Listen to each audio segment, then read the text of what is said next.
before we get into the deep stuff, let's give some basics or some things I want to do inquiry from the others. Walk me through the Santa Fe Institute. What was it about the time of the math? And this was in the late 90s. So they're not going to hear me on this part, right?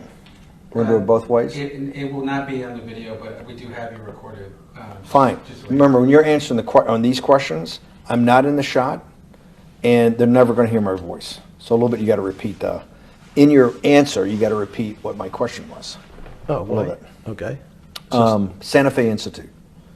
Why, when you're at the top of your game on Wall Street, do you decide to finance, which was at the time, or endow, or become the donor or sponsor, however you want to say it, for what was considered the most cutting-edge group of mathematicians in the world? Action. So Santa Fe Institute in the late 80s, early 90s, I was interested, I was on the board of Rockefeller. So that starts, Rockefeller, it's university formed by John D. Rockefeller to sort of give back to the community. It's east side of Manhattan, except it was old. It was sort of old-fashioned. They were talking about medicine, and medicine by itself was, again, subject to the ideas of science. They were trying to use science to find cures for disease. And I said, no, we need to do something different. We need to start interdisciplinary work. In most... How did a schmuck like you get on the board of Rockefeller? What year was that? I don't remember. Late, I think 89 and 91. So that's one of the most prestigious research places in the world, correct? Yes. Okay, how did a guy like you get on the board of a blue blood, internationally known, hard research, Nobel Prize winners all over the place? How do they pick a guy like you, a trader from, or basically some guy from Bear Stearns? Good question. So I was asked to be on the board of Rockefeller, and I think it was, I was on the board of Rockefeller, there was a money manager who said, Rockefeller needs someone with financial expertise because the university is growing and there's lots of new things. You have to, again, we go back to the original discussion the last time.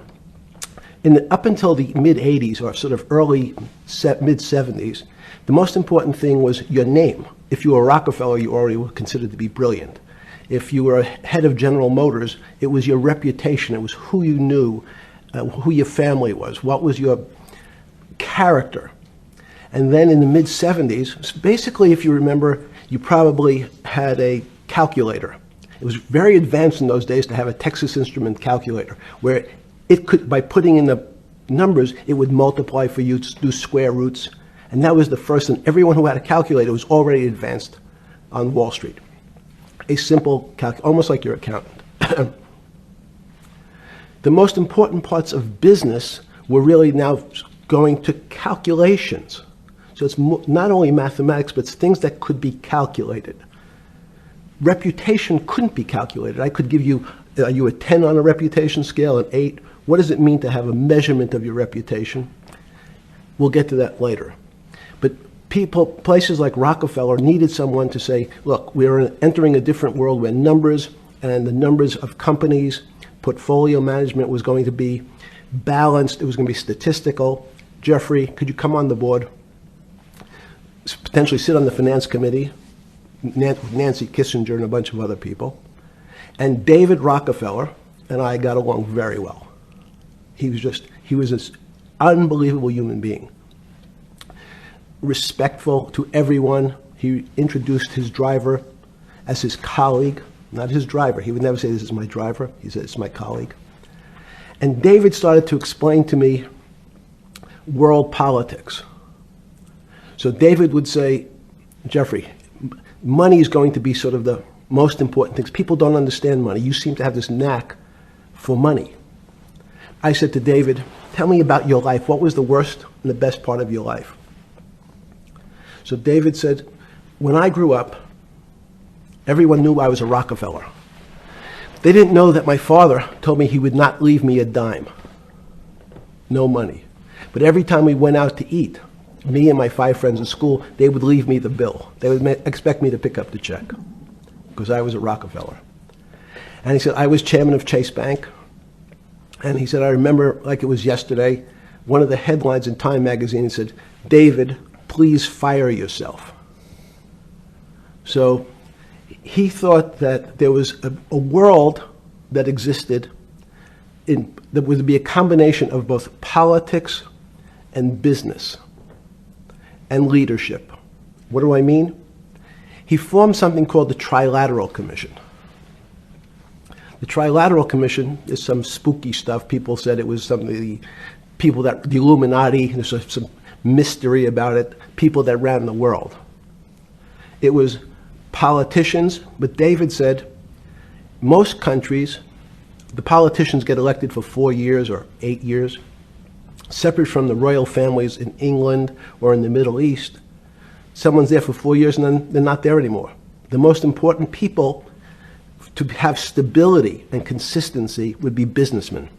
So he formed this trilateral commission of businessmen and politicians from 3 major continents. So it was the North Americans, the Europeans, and the Asians. So he said to me, would you like to be on the Trilateral Commission? Now, I was 30 years old, 32 years old. I said, great. And he said, well, you have to fill out this application so they have your bio. And I looked at the list of people, and it was Bill Clinton, former president of the United States, Paul Volcker, every great leader in America, the Asians, the Japanese, and with a very long description of their history. And they asked me to fill in what I would like to have written. And I wrote Jeffrey Epstein, comma, just a good kid, which I thought was funny, nobody else did.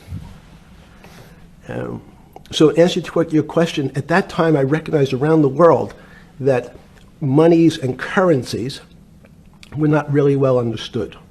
But again, it was only numbers. So numbers, and I'll get to the fact that it was bad thinking. Numbers are very good. Are most people that you meet, even on Trilateral Commission, when you meet most people, do you find most leaders financially illiterate, economically illiterate? Most political leaders don't come out of a background of finance. Most political leaders come out of a background of being popular. So in some of the countries, in some of the African countries, for example, they might have been a military person. They were a general. In some of the African countries, they might have been a disc jockey. Or in our country, they would have been an actor.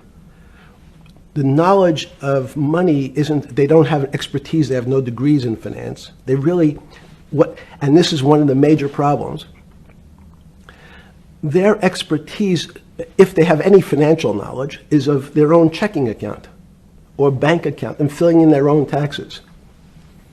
So many world leaders who don't really have a financial underpinning make fundamental errors when it comes to money on a country or institutional level. Let me give you an example. If you, Mr. Bannon, if I said your assets increased last year, you'd say, that sounds pretty good. And I'd say, what does that mean to you? You'd say, well, I have more money. I guess I'm wealthier. I'd say yes. And if your debt increased, would you feel wealthier or poorer? You'd say, well, I don't want to have increased debt. I don't like the idea of that sound, increased debt. Now, that and world leaders understand when their assets go up, they feel better. However, institutions like banks, things that people don't really understand are financial underpinnings of banks. When I say your bank, Mr. Bannon, you have the Bannon Bank, you doubled your assets. Sounds good, but what does it really mean? It means people owe you more money. You don't have any more money. What? Yeah.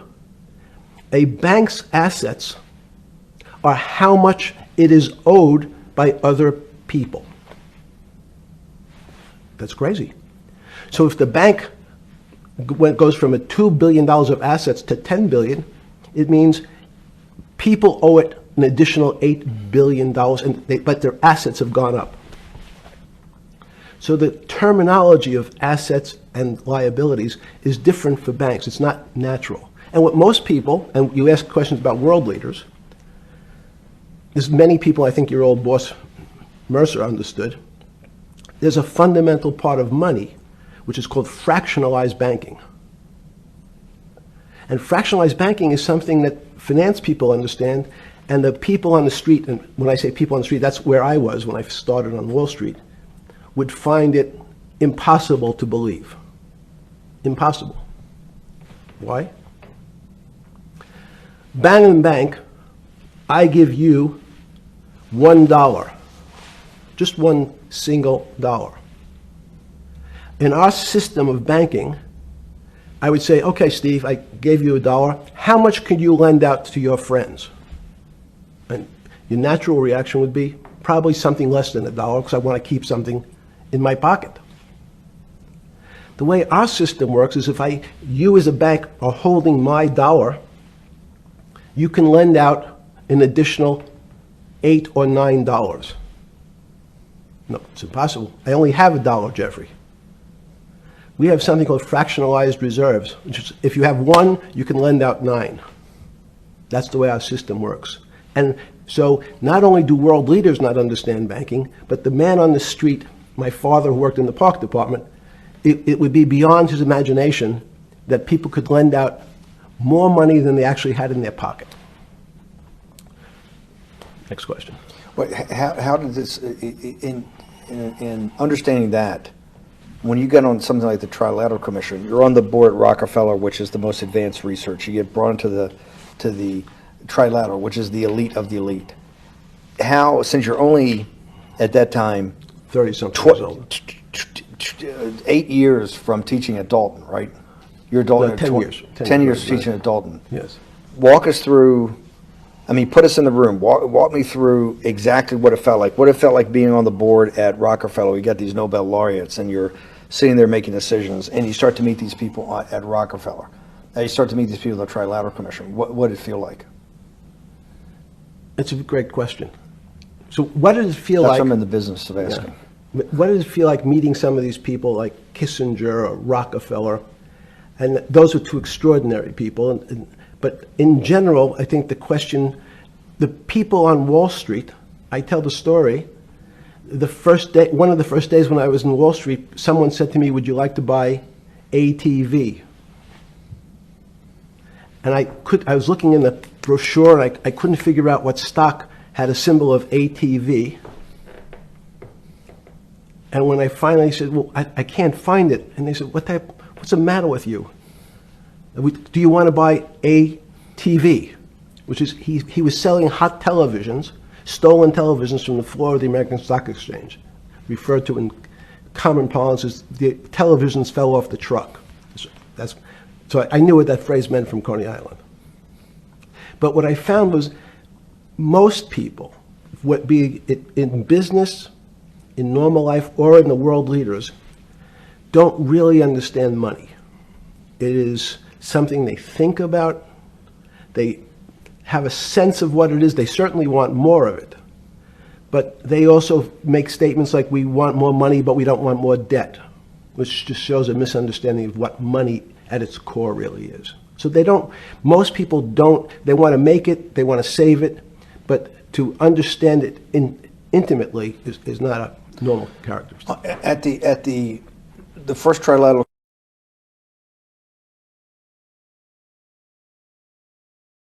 or something? Yeah, you're good. Just give me an approximate. You joined the Trilateral I Commission. think it might be and we'll be able to show we'll pull down the chart of where your name was, but just give me roughly when it was. I think it could be 90. I don't remember. Okay. Let's say early 90s. Yes. When you got on the Trilateral Commission and had do you remember where the first meeting was? It was in Tokyo. In Tokyo. And at what hotel? I would like to say the Hilton, but it's probably not. And it's a 3-day, 4-day? Give me some three-day event, and walk me through the whole thing. Speeches. It starts with a dinner. Just walk me through it. It was boring. You couldn't possibly think it was boring. It's It bullshit. was boring. You had to be stars in your eyes. No. Did you fly over privately? Yes, but it wasn't my plane. So it didn't count? No. You fly over. Yes. And it was who were the first? Like when you first met those leaders, you had to be wowed. No. You're 10 years out of Coney Island. No, I'm not wowed by people of position. I'm wowed by people of great ideas. And I don't care if it's the bus driver. I don't care if it's the student I had who has teeth coming out. Well, these guys have to have great ideas. They're the leaders of the three great continents of the world: North America, Europe, and Japan. No, many of these world leaders become world leaders because they're popular and they were able to get votes, or they were able to convince people to vote for them. I learned later. Many of them were just good at what they did in terms of politics. Remember, world leaders are politicians in general. They're not scientists, they're not intellectuals, they're not great thinkers, they're great politicians. At the first Trilateral Commission meeting that you remember in Tokyo, sometime in the early 90s, do you remember what were the big issues of the day that they were talking about, and what did you think about it? Yeah, in fact, it was funny because they were talking about inflation, and they were worried that what would happen, how do you control inflation? And as a mathematician, I didn't understand the concept. I don't understand the concept today. How's that possible? Well, when you talk about most things to do with money, money is meant to be local. It's US dollars. Then I understand what it means. If inflation, it means my dollar today inflates, and it doesn't buy as much as it did a couple of years ago. The prices go up. I don't have it seems that everything is great, but in fact my dollar is shrinking in value. If you, and you're the financial genius here, I'm just a lowly M&A guy. Sure. If you let me finish the thought. Go ahead. So if you're in America, you can feel inflation. Your salary's gone up, but you can't buy the same car. In fact, it starts to feel weird because the value. That's why I wanted to ask the question. This is my point. Sure. The people who live and breathe this, the central banks, have been haunted by the specter of inflation since the late 70s. Yes. First off, tell our audience, how did that happen? The two great financial events in the 20th century, I'm not going to get to the 21st, were the great inflation in Europe after World War I, the Great Depression, the hyperinflation in Germany that led to the rise of Hitler, and then this inflation in the mid-70s. Before you go to explain inflation, why is this specter of inflation always the central thing in central bankers' minds? Because it goes back to the first concept I said, the weird concept of fractionalized reserves. The system is not well understood. And most systems, in fact, are not well understood. We don't know how our digestive system. Stop. This is impossible. This is impossible. The world banking system, the world currency system, the world monetary system has to be so well understood by the Greenspans of the world and the Bernankes of the world and you, right? The currency traders, the guys making billion-dollar bets every day. The legendary guy on Wall Street in the late 90s, Salomon Brothers. Lou Ranieri? No, the guy that wrote the money. Michael Lewis? Liar's Poker? Yeah, Liar's Poker. Who's that about, that great trader? Lou Ranieri. No, it wasn't Lou, the guy that ran the desk. Yeah. That eventually ran the hedge fund that went long-term capital. Yes, I don't remember. Who's the guy? I want to say, I don't remember. Yeah. I'm sorry. Lou Ranieri is big, but those guys have to understand the system perfectly. No, they don't understand the system. They understand the local part of the system. So, for example, why is not only inflation, most bankers are terrified if the public understood that the bank really doesn't have their money at any one time. It's one of the things during the Depression, there were runs on the bank. The reason the banks don't keep much money in the actual bank is they assume that not everyone's going to want their money on the same day. So it's not really the fear of inflation. The fear is a run on the bank. Everybody wants to take out something that doesn't really exist. Inflation is tied to interest rates. It's a more complicated example. But when your money doesn't buy the same amount of product this year than it did last year, if it buys less and less, like it happened, you used the term hyperinflation.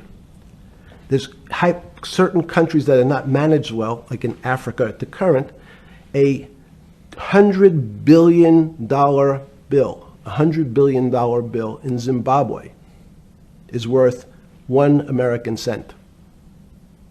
That's the perfect example of hyperinflation. It goes up, it doubles every day. So people are afraid that their value and the system starts to break down.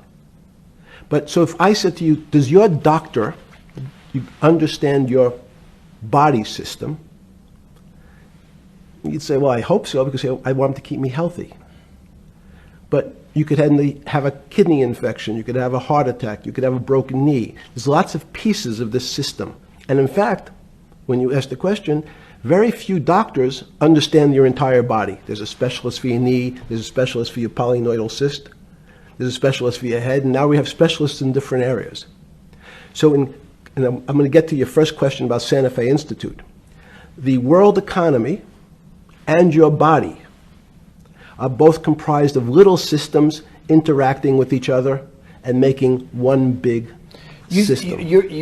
This is what's stunning for all the little guys out there, the populist movement, the little guys that haven't had a pay raise in 30 years. They think that these elites, have everything. They're the guys in the room making the decisions, the party of Davos guys. You're sitting there, you don't think many people today really understand the complexity and really all the moving pieces and how they interconnect to the world's financial system.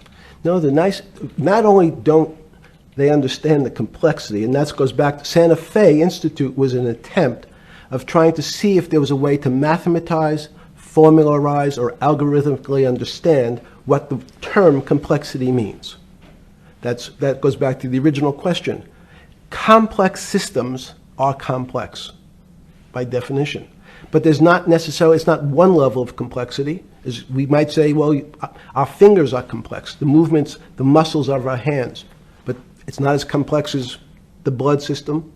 Now I have a circulatory system. I have systems on top of systems, so that there's no one group of or person that really understands the way the body works. There's no one group that understands the way the financial systems work. You might understand U.S. bond market. Now, you've asked about the trade of long-term capital.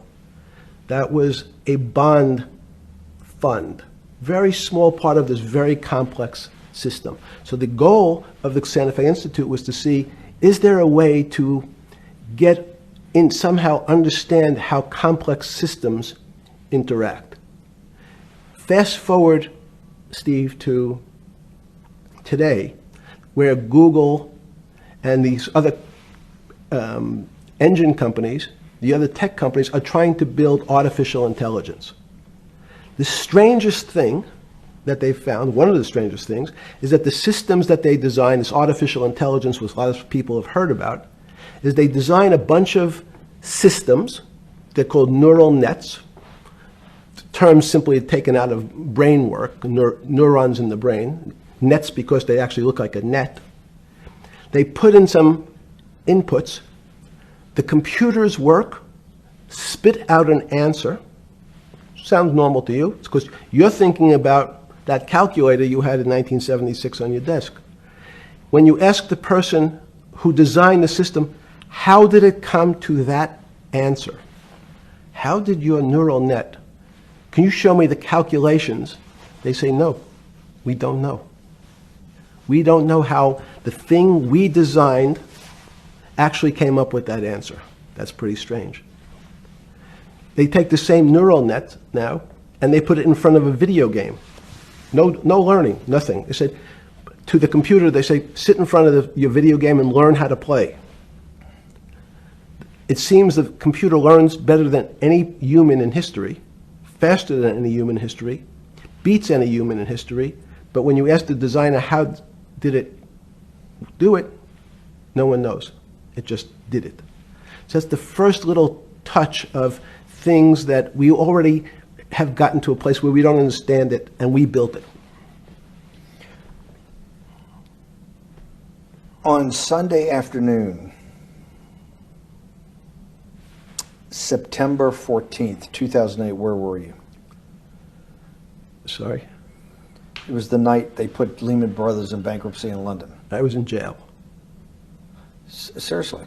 Yes. So the financial crisis of 2008 happened when you were in jail? Yes. Oh, this is going to be so amazing. This is going to be so amazing. I take it you didn't have your Wall Street Journal dropped off to you in the morning, your Financial Times? No. How did you hear about how did you hear about, because I want I forgot about this, but yes. I'm trying to get, this is going to be amazing. This is, let's go back and do that again. Sunday afternoon, because I want to find out about people, the geniuses understanding the complexity of the financial system. Because I think the best example we have is the financial crisis, the crash of 2008. Sunday afternoon, September 14th, I think it was, 2008, is when they were working feverishly in Midtown Manhattan at the Lehman Brothers offices and at various law firms around town, and with the Secretary of Treasury in the Federal Reserve, what they're going to do with Lehman. They decided they weren't going to save it. And so they prepared to put it into bankruptcy at the open of the market in London the next day. How did you hear about what was going to happen to Lehman Brothers, and what did you immediately think when you heard that it was going to be put into bankruptcy? I'm glad you asked that question. I was in solitary confinement September 14th. And again, some of the public stories about the wonderful time I had in jail and my work release, which didn't come till months after. I'd been there since June, in an 8x10 cell with a bed in the back, a 6-foot bed in the back, a chrome sink with a toilet attached to it, and a little piece of metal sticking out that was supposed to act as a table. Now, since I was in jail, there were no books. Why? There's no library. No library, but you're in jail. No, I was in jail, not prison. So in jail, I was in a place what's called the Special Housing Unit, which is for the roughest, toughest, meanest people. They had put me there, they said, for my own protection. So I was in a 8x10 cell with a little slit in the door where they would serve my food on a tray about 9 inches by 4 inches. And then as soon as I finished eating, they'd take the tray and close it down. And one of the guards said, do you understand there's Wall Street's crashing. I'm worried about my pension fund. What should I do? And I said, sorry, Wall Street's crashing? What's happened? And he said, there's some crisis and some companies are going bankrupt. I said, are you sure? And he said, yeah, it's all over the papers. We're all terrified. We're going to lose our life savings because we have either a 401k or our pension funds. We don't know anything about money. Mr. Epstein, can you tell us, like, what's going on? Am I going to be able to afford my children's education? Am I going to be bankrupt like this company called Lehman Brothers? And there's another company in the front page today called Bear Stearns. Oh, no, I said. Why? Because that's the company I was a partner in. And in fact, that was a company I had a very large investment in. So, as a great story, I didn't have my Wall Street Journal, but in the early mornings, you're allowed to make 2 phone calls, collect. And when you pick up the phone, you can dial a number, and when the person picks up, they say, you're getting a call from the Palm Beach County Jail. Will you accept reverse charges? And the person either says yes, and the call goes through, or the person says no. The person I had called was Jimmy Kane, the president of Bear Stearns. And I said, tell me what's going on. And so that my knowledge of the financial crisis happened with Jimmy, who was at the center of the storm, telling me about what Lehman had gone under, and they were trying to figure out a way, should they bail out Bear Stearns? Did it strike you at the time of the mess you had made of your life to be in a situation that you're one of the greatest financial minds in the world, looked at by world leaders and asked your thinking by the most prominent and important people in the world, and here you are in solitary confinement. You got to make a collect call to somebody. Did it strike you at the time how how all the threads of your life had come together and put you in a position, or you had put yourself in that position? No. So it never struck you when you had to make one of your 50% of your collect calls that day, you call the president or the head of the CEO of Bear Stearns. The biggest financial event in your life is taking place, of which one, every important person in the world would be seeking your opinion. Number two would be a once-in-a-lifetime opportunity to apply your craft. Number three, it would be a once-in-a-lifetime opportunity to make money if you were smart, and obviously you're smart. You're telling me here, truthfully, that it never hit you at all of how you'd ended up in a place where you had to make a collect phone call from a jail cell that was 6x9 with a steel bed and your food being passed in through a slot. The question you want to ask is, who was the other call to? Okay. Who was the other call to? The other call was to my friend at J.P. Morgan, who was then, I didn't know it at the time, trying to buy Bear Stearns. So at one point, I had two phones. It was difficult because they're afraid people are going to hang themselves with the phone cord. So they don't actually come together and they're pretty short. So I was actually going between two phones talking to Bear Stearns and J.P. Morgan at the same time. So I found it amusing. And it never struck you about how to end up in a situation like this? No, that would be probably means I would be too self-aware. You can't possibly expect me to believe this. I know. I don't believe it. You're telling me that during that day, you never had a moment. You sat there and go, what the fuck have I done with my life that I'm in a 6x9 jail cell when I should be on a trading desk, or I should be in my $250 million greatest townhouse in New York City, taking calls from the king of Saudi Arabia, the president of China, the head of Russia, the president of the United States, to save the world's population from a financial debacle. You honestly expect me to believe that that never happened? You're suggesting I was sort of somewhat depressed, and how could this happen to me? I'm not saying depressed. I'm saying a moment of awareness of how could I get myself into this situation. No, I would just say how strange that this happens. It's strange. I'm wearing a jumpsuit and flip-flops. What color was the jumpsuit? Brown.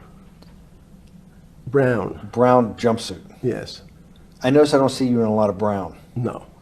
Brown jumpsuit and flip-flops. Flip-flops, yes. With no access to books, no access to newspapers, no access to anything. You had lived on information. Except my Almond Joy bars. I had extra Almond Joy bars.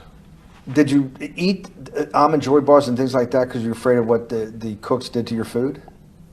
Yes.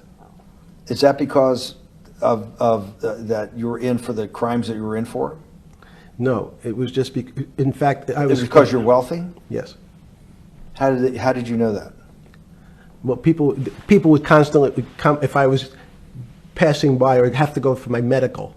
People would either ask to borrow money or make some other types of comments about. In the beginning, what were the comments? At the beginning, what were the comments? It serves you fucking rich guys right that you're here next to me. There was nothing about your crimes. No.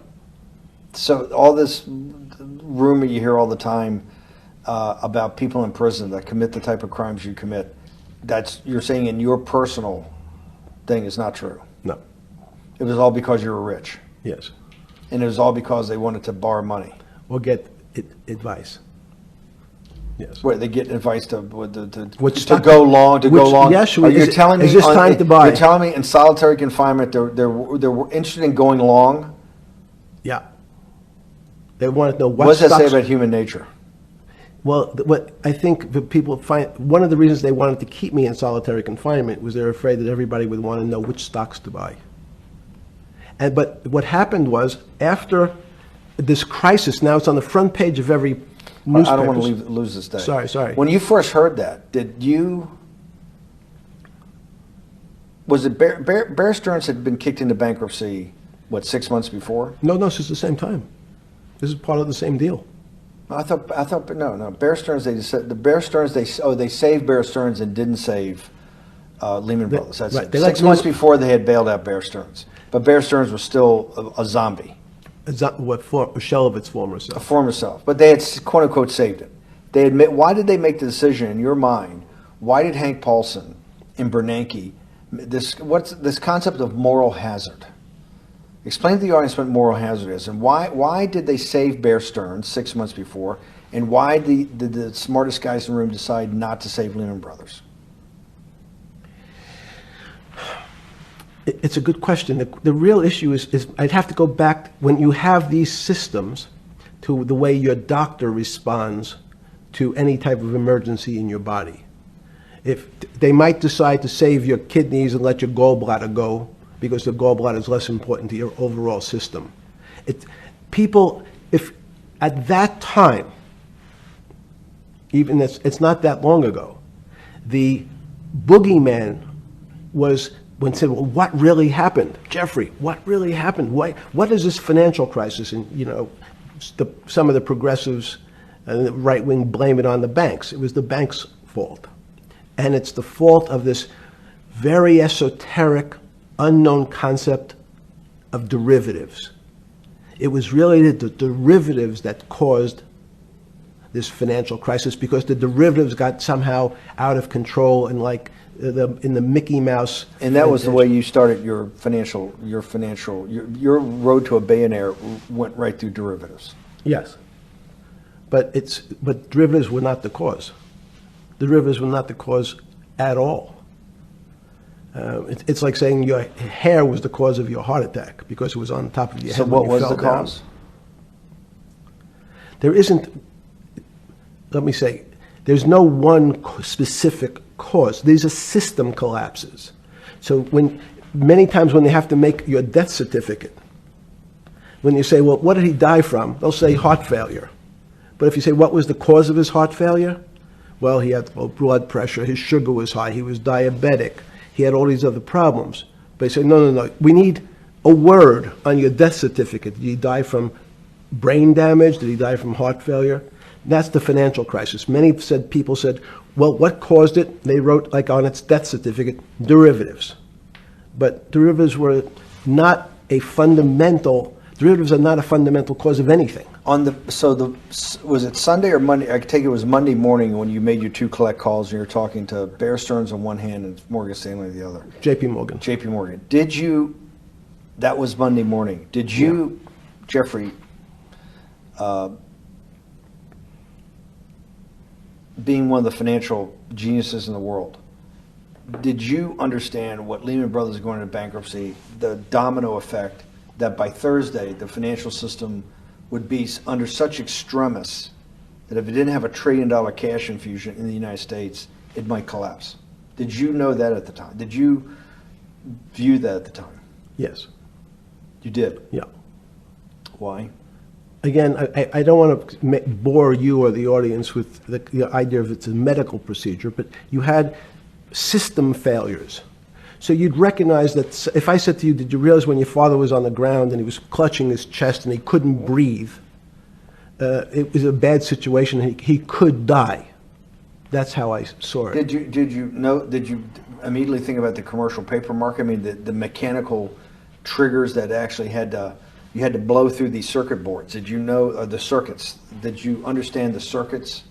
Or did you have a concept of the circuits that were going to get blown through? Yes, but only because of an analogy to a body. And in fact, from my telephones against the wall with my little metal wires, because the next day I talked to another person in Washington about the issues of what I thought was happening, and I made the same discussion about the... They were at the Treasury Department? Yes. So in a 6x9 cell in... The phones were outside the cell. In Palm Beach County, California? West Palm Beach, Florida. West Palm Beach, Florida. This was your juice diet. West Palm Beach, Florida. West Palm Beach, Florida. West Palm Beach, Florida.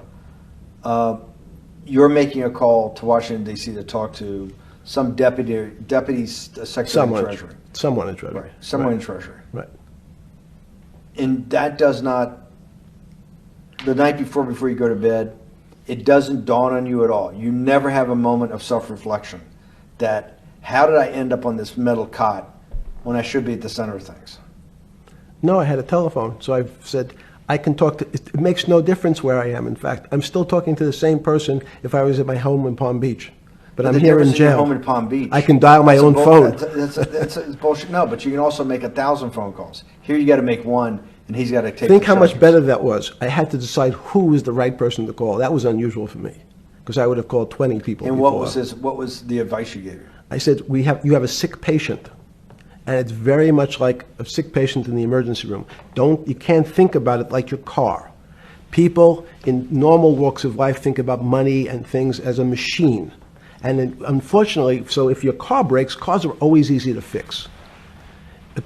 My jets, my cars, if it breaks, I know it can be fixed because it simply follows the same pattern. If this part breaks, you replace the part and the thing works again. People and the financial system are not machines. They can't be fixed the same way. You can't simply take out put some more juice into the commercial paper market, and that's like replacing the carburetor on the car. It's much more, I have a patient who can't breathe, has a stomach problem, can't see, looks bleeding at the same time.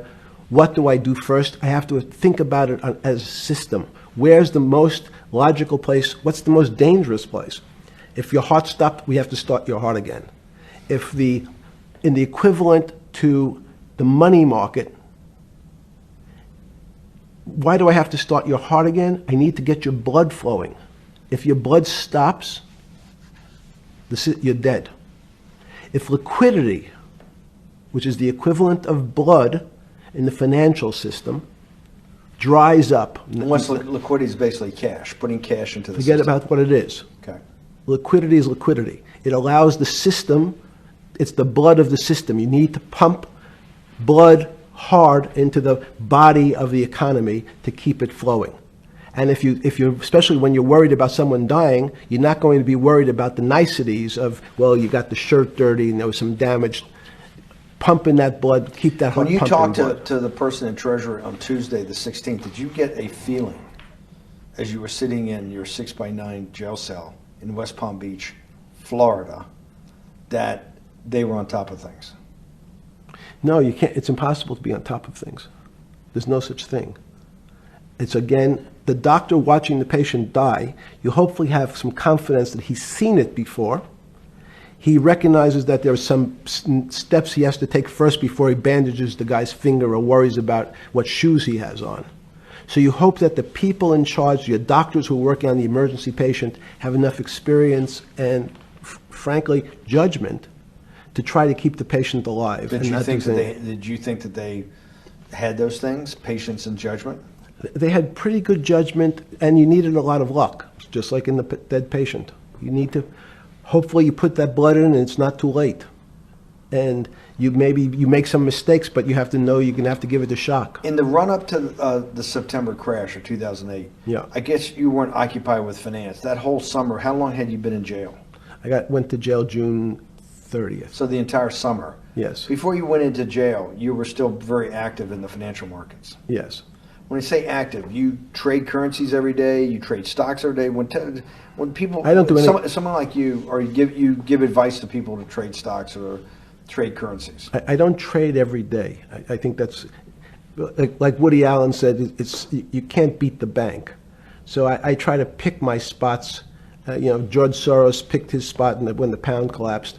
This would have been a great money-making opportunity that passed me by when I was in jail, but that's not how I think.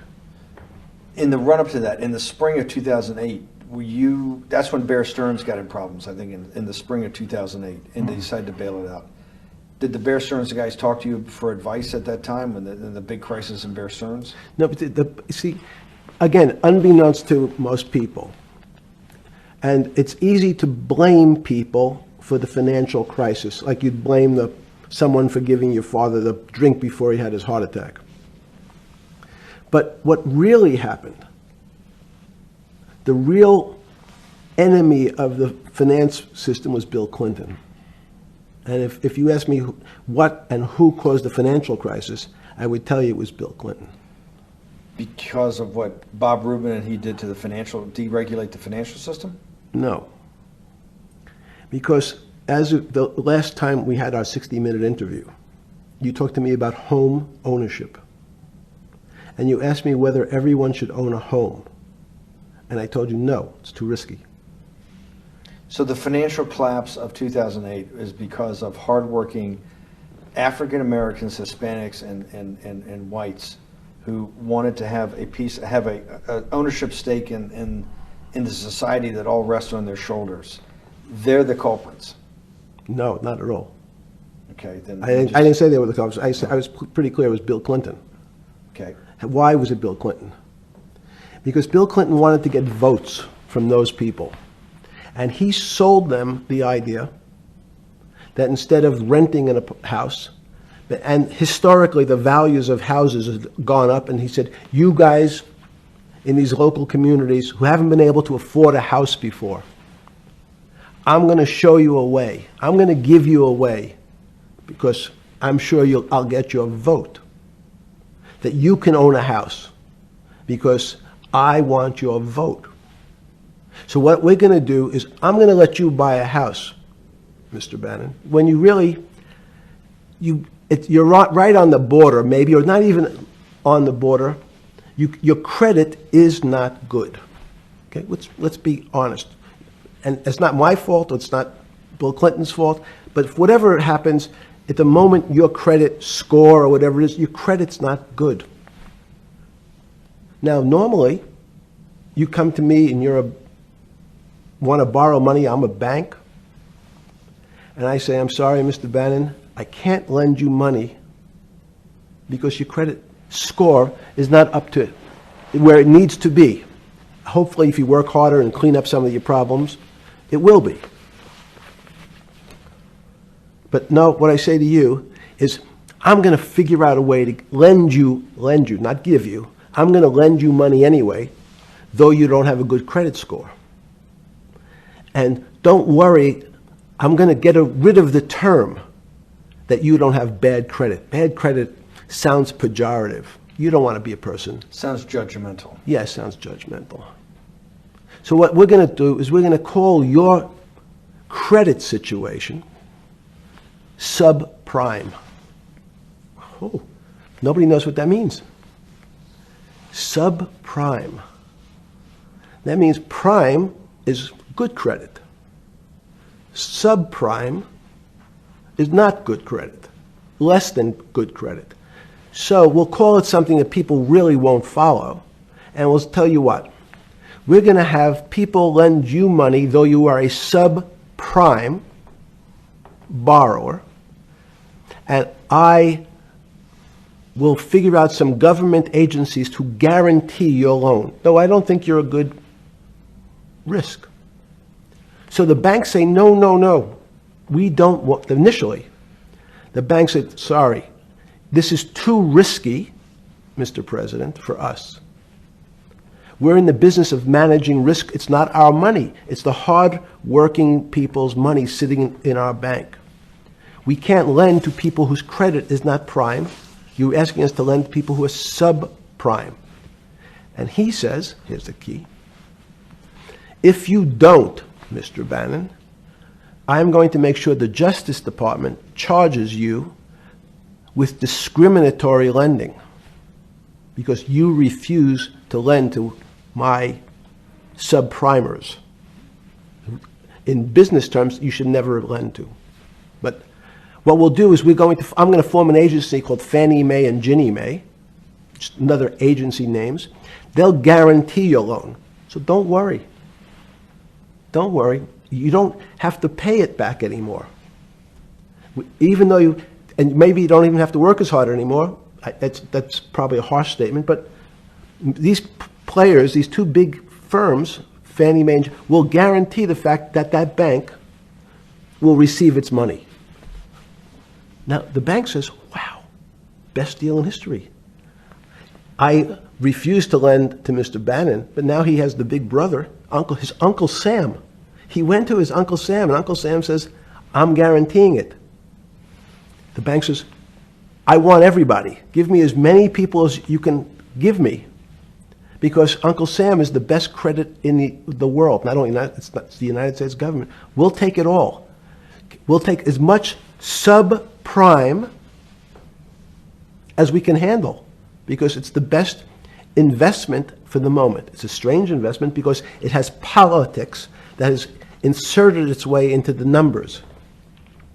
Politics doesn't belong in the markets, but now we're going to have, I want the votes, we'll make guarantees that you who can't get a house normally will be able to get a house from the bank.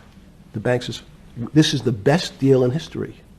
We will package 100, 300, 1,000 of you subprimers, and we'll sell it off to somebody else. And the whole system becomes mired in subprime mortgages. That's becomes the issue. What do you mean mired? There's just too much supply. It's a supply-demand problem. You get too much supply? No, it's a very good question. What does too much supply mean? Well, then you get to people, go back to your first question to me. Government leaders. Government leaders know if they're good, and they can do mathematics, they can balance their checkbooks. So certain people in Congress said, well, how do you value these subprime mortgages? The banks say, we've been valuing them the same way we've always valued them for the past 20 years. The accounting firms, there's something in this country called GAAP accounting, which is a standard type of accounting. And we account for them the same way we've always accounted for them. If we paid $1,000 for your mortgage last night, when we put it on our books today, we're going to say its value is $1,000. It makes sense. I paid for it what's its value?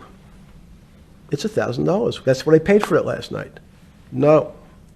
The Congress people said, that's not really a good answer, you know. That doesn't give us confidence that you know what you're doing. Because what happens if you have to sell it tomorrow morning? Something's happened and you have to sell it. Remember, there's kinds of stress tests. Would you be able to value it at what you paid for it the day before? And Wall Street says, that's not the way you can think about this. This is crazy. We always value things at the cost from the day before. And they changed the accounting method, in essence, to say not what it was worth yesterday, but if I have to sell, what would it be worth? That's impossible. So what happens is every bank now has to value something they bought yesterday at lower than they paid. Never before in 20 years did they have to do this. So something they bought at 1,000, on their books was 1,000, is now 990. That starts to, you asked the question about what did I start to think about. Something's 1,000 and 990, this person now has to value it at 980. When did you first start to get nervous, understanding Bill Clinton in all this? Did you change glasses? Yes. Okay. I changed shirt. I saw the black. Are you okay with the? Yeah, great. I think we're gonna have all kinds of changes. I'm experimenting. Yeah. Okay. When did you get a feeling? Did you ever anticipate before it happened something like 2008 could happen? No. How could that be? Because it's the word I can beat it to death. Is that it's very much like would I anticipate I'll have a heart attack tomorrow? Unlikely. Was 2008 a heart attack or a stroke? Debilitating. It's a better. It was both. But why was it both? Because in fact, as I said, the blood was getting dried up in the system, and the head, which is sort of the central bank, wasn't working. So to some extent, it was a combination. It was a crisis. Did you see that building up over time? It's always been lurking in the background. I mean, if you have an older parent, would you say it's possible? Did you anticipate him having a heart attack today? No, you hope things are going to go better and maybe they'll fix it up. The system was getting too complex, and it wasn't based on derivatives, because what people keep forgetting, and as I was just explaining, Wall Street in many professions, including Wall Street makes it sound complicated. They don't want the little guy to understand what they do because they make so much money and they don't do very much. So they couch it in words like derivative and stock options and commodity futures and different types of contracts. It's all fairly, everyone is capable of understanding it. It is not complicated. But Wall Street, because they make so much money from doing fairly simple things, needs to make it more complicated than it really is. We had a very big recession in the early 90s based upon real estate and Japan basically imploding. Let's again, Okay. You had a recession in the 90s. I don't know what it's based upon. It's always interesting to look back and say, separate from there's certain triggers, like there, in the 70s there was a... What do you think it was based upon, the 90s downturn? It's clearly there was a huge downturn. No, I know there was a downturn. That's what I know for sure. I don't. That's a fact. That's all. Everything else is sort of speculation about why did he have that? I understand that, but Sorry. there's some speculation that has 0% probability of being true, and there's others that have 90%. In the range, when you look at the range of alternatives of what could have caused it in 90, and what I'm trying to do is get you all the way up to 2008. Look, Sure. You're the smartest guy in the room, right? You know that. Do you think there's anybody in the world today? Oops, this is going to be a bad question. No, but do you think anybody in the world today, the Alan Greenspans, the Bernankes, is there any central banker you know, any partner of any Wall Street firm, any guy running a trading desk, and I would take it that would be, or anybody at a Larry Fink at BlackRock, Steve Schwartzman at Blackstone, the top 100 financial guys, and let's throw in a couple of Nobel economists, and let's throw in the best professors at Wharton, at Harvard, at Stanford. Do you think that there's anybody that understands money or understands the world's financial system as good as you? There must be. But it doesn't come to the top of the head. No. Okay, fine. Now Now that I've gotten that, let's go back to 1990. In that arc from the fall of the Berlin Wall to 2008. Good. We started with the implosion in Tokyo of the Japanese economy, Japanese financial markets. We had the huge run-up in internet stocks, right? We had the implosion of that in 2000. The bankruptcy of Drexel Burnham in 90. Mm-hmm. Implosion of Japan, huge run-up in equity markets for the internet, implosion of the internet in 2000, 10 years later roughly. Mm-hmm. And then this run-up through the Iraq War and all that, the run-up to 2008. Every 10 years, it seems like, we're in some sort of 10 years before the 1990s was the 70s. You sound like an astrologer. Okay. And not a financial person. You're not a mathematician. It just seems to me a pattern of every 10 years. That's misleading. That's exactly right. Because people like to see patterns. People like to see patterns where there are none. So a pattern of a financial crisis every 10 years is just in my mind. Yes. Long-term capital, that had to be bailed out back in the late 90s when everybody panicked. And that wasn't that bailout today would look small, and it was $5 billion or was $30 billion. Businesses fail all the time. But long-term capital, the Federal Reserve stepped in. But I'm saying people go bad. Things go bad all the time. Yes, you're correct. The audience that's watching this, the little guys, they go bankrupt all the time and nobody gives a shit. You know why? They're a little guy. But when long-term capital management goes bankrupt, or Bear Stearns goes bankrupt, or Lehman Brothers goes bankrupt, people care because it's an unfair characterization. Why do you say that? Because again, it's the complexity of the situation. If you think about you have a complex system. You have your body. Now, in fact, the little guy is my finger. This is. And Bear Stearns is your heart. That's correct. The banking system is my heart.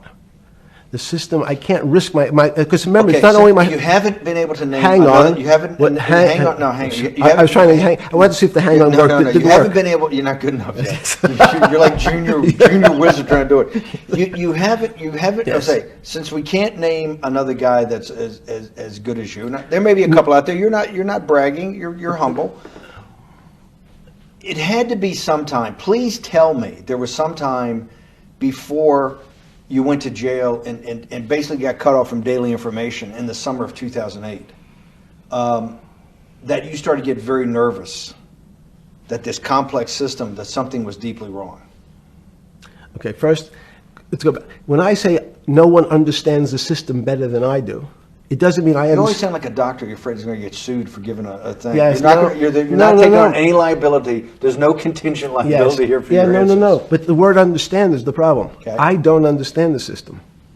So I don't understand the financial Will you system. please stop? You cannot sit here and Yeah, tell me. no. What we just went through, I'll go through again. The hedge fund managers, the money managers, the central bankers, the commercial bankers, the heads of the investment banks, the heads of all the trading desks, the top economists, and I'll throw in the business school lecturers at Stanford. Of all the top 200, 250, you can't name at the top of your head the guys are at least at your level. You have to understand it somewhat.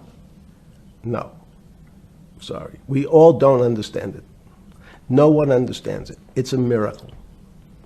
It's that's part of the problem. It's impossible to understand. That word understand simply means if this happens here, that will happen there. It's predictable. Understanding means it's predictable. It's not predictable. That's the problem. In complex systems, that was the fascination. Is there a way to tease out some level of predictability? So even No. In fact, you would ask the question. It's a great question, which was it a stroke or a heart attack? Now, most people don't know that before they were going to have a stroke, they had a stroke. They just have a stroke. Do they understand why? In hindsight, you go back and you can make lots of explanations that might sound good. And if you're talking to the working man, you're using language that he'll never understand. It's complex. So he, just like going to his doctor, he says he has a gastrointestinal problem, or he has diverticulitis, as opposed to saying, you had a stomach ache, you ate bad food. People don't like to say it in normal, everyman terms. The system had a stroke, and we don't know why. But you just, okay. Hardworking people, and there's a great social benefit, would you not agree, with having people having ownership in the system? When you say ownership in the system, it doesn't mean. Let's start over. Okay. Yeah. So flip Sorry. over your phone too, because Yes. I don't want anyone to see Yeah. on your phone. So maybe flip it down or something. Yeah. Yeah, who knows what the fuck comes up with that phone? That's correct. We don't want to send you. KSA. I can't not believe I've got the magic moment when you're in fucking prison or jail, wherever the fuck it is, It's in crazy. solitary. Now, there's a funny part to that we missed, which is So said. go ahead, tell it. The funny part is what you asked me. Is there anything funnier than that? No, For black humor, it's I don't make any black comments. Sorry. You asked me what I was wearing. That's right. You're too wrapped up in the Me Too movement. Yes. So I was wearing a brown jumper and a brown pair of pants given to me by the jail with the word trustee on the back. Because you had qualified to be a trustee? Well, the funny part was it was spelled Trusty. So I wasn't really sure. I'd been a trustee in many different operations, but it was the first time it was actually printed on my back and spelled incorrectly. Probably had a higher level of being a trustee at that than you had at all the boards that you were trustees, right? Yes, right, because the trustee meant you get two devices to clean your toilet as opposed to one. Yeah, but it also meant that you had some sort of personal fiduciary own responsibility for oneself, right? In the jail? You mean? Well, that's what being a trustee is. That's where they give you two. Yes, you get two cleaners. I was a trustee in the jail because I was able to teach some of the kids to help them get their GED. So that's how they gave me a trustee job. There's no time. I got to go back to this because I'm like a dog with a bone in this thing. Yes. You can't. There's something deeply fucked up with you. At least something. Well, we know there are things deeply fucked up with this. You will get through in this film, Right. but you cannot possibly sit there, knowing that you came from nowhere, knowing that you went to the very top of what is considered outside of science and maybe physics, the thing people most admire because it's like alchemy, understanding high finance. To sit there in what will be the defining financial crisis of our time, like Black Friday and Black Yes. Monday, whatever it was, in the Great Depression, and be there at that exact moment, triggered in part by a firm that you used to be a partner in and knew intimately well, and it created much of your initial net worth because of, and know that you couldn't, someone who lives on a phone, right? Yes. Because you do live on a phone, right? Correct. You had to make just 2 collect calls. You cannot tell me sometime during that day you did not have that conversation with yourself of how the fuck did I do this to myself to put myself in West Palm Beach in a 6x9 cell with a metal fucking bed with a brown shirt that said trustee spelled wrong. So did I find it amazing that I was there? That's a Not better- amazing. I don't want to say it's not Nope. funny. Oh, I thought I wasn't funny. Right. But not I- amazing. no, it was incredible. Incredible in what way? This- Incredible like how do I do this to myself? No. It's as incredible as me sitting here in this house. They are both just 2 sides of the coin. That's how I think about it. That my life today is incredible. Do you consider yourself a stoic? No. I consider myself a hermit. Stoics are not very happy. Being a hermit then, being in that 6x9 cell, being in the cell qua the cell was not the problem, right? Correct. What was the problem? Eating the almond joy bars. Because you couldn't eat the food. No, right. But remember, my life is. Did that ever strike you that I can't eat the food because somebody might have done something to it? I gotta live off an almond joy bar, 1 a day or 2 a day or whatever. How many ever sneak in a day? No sneaking in. Your 1 almond joy bar, it did not hit you at some time? How the fuck did I do this? No. Let's go back to the spring of 2008. Were you so wrapped up in your personal issues at the time you were not spending enough time on the financial markets, or were you deeply involved in the financial markets like you normally were? No, I was involved. So we're saying that the smartest guy in the room didn't see it coming. No, of course The not. bankruptcy of Bear Stearns, you just thought was a Bear Stearns problem. You didn't see it as systemic. I know you keep harping on it, but it's not. Because you're a mathematician and understands systems. I- It seems that anybody that understands that they had a systemic problem, you would at least be the first on the early search radar. If you're not going to see it, then I'm really afraid, because that means that I always assume there's at least a set of guys out there that have some sort of sense that something's not right. Imagine the guy who has a stroke or had the heart attack. When you ask him, did you feel funny the day before? He's going to tell you, yeah, I didn't feel right. Something was off. I didn't feel right. I had my stomach was right. I felt a little dizzy. I felt a little weak. But if you asked him that day before, do you think you're going to have a heart attack tomorrow? He'd say, no, I just feel a little weak. I'm a little dizzy. My stomach hurts. So these systems, and that's the issue of complexity. What complexity says is that, in fact, everything seems to go along, and people have seen it. One of the great examples of complex systems is sand dunes. In fact, the sand keeps building up. People have seen some, and all of a sudden, one more sand drop, and all the sand starts running down the hills.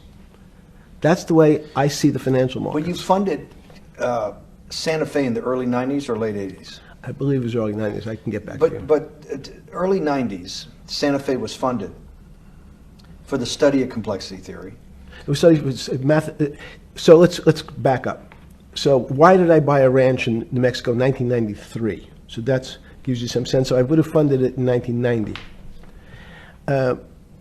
Los Alamos, which was the high energy lab up in New Mexico, was losing all its scientists. And Los Alamos, it was where Oppenheimer and where a lot of the nuclear weapons program, the bomb. That's when the Manhattan Project. Manhattan Project was Yes, at Los Alamos, and you bought your property out in New Mexico to be near that? Yes, because the scientists were they cut the funding for high energy physics. But the people who worked in Los Alamos would still be in the Santa Fe area. They cut that because this was the Cold War dividend, right? I don't remember exactly why. It was because, again, people thought that physics and high-energy physics really wasn't that important. Because that was about nuclear weapons.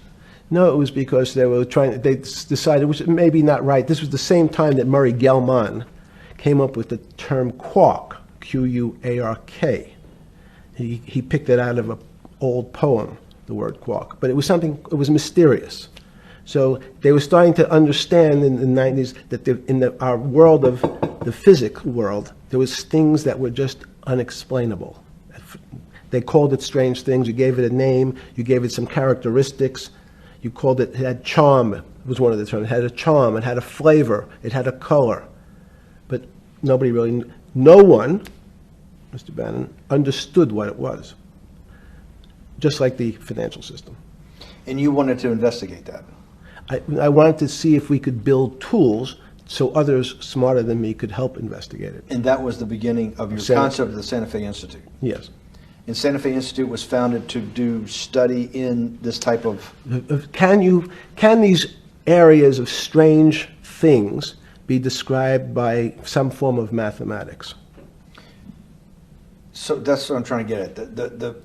The foundational thought, the organizing principle of Santa Fe, yes, in the high physics lab at Los Alamos, right, which had been the headquarters of Manhattan, and the Trinity Project, right, the bomb. Yes. So you're talking about the elite, the high priest of physics. Of physics. Yes, sir. Which high priest of physics, some subset of that is also mathematics. Yes, they're both similar.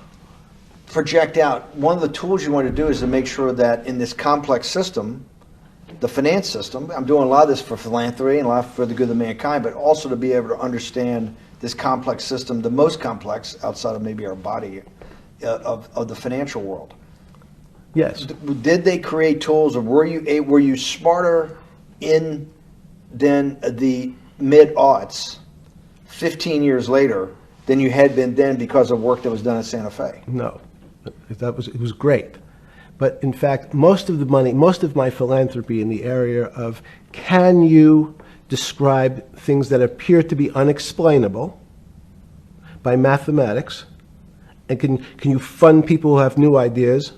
And unfortunately, when someone thinks they've been able to, there was a man, Stuart Kaufman, when they think that, okay, I figured out how to be able to predict the unpredictable, what appears to other people to be unpredictable.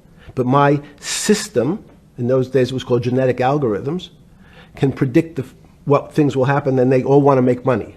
So they use their systems to try to figure out, they know they have figured out the way to make money because they figured out the unexplainable. They try, they go bankrupt, and we start again.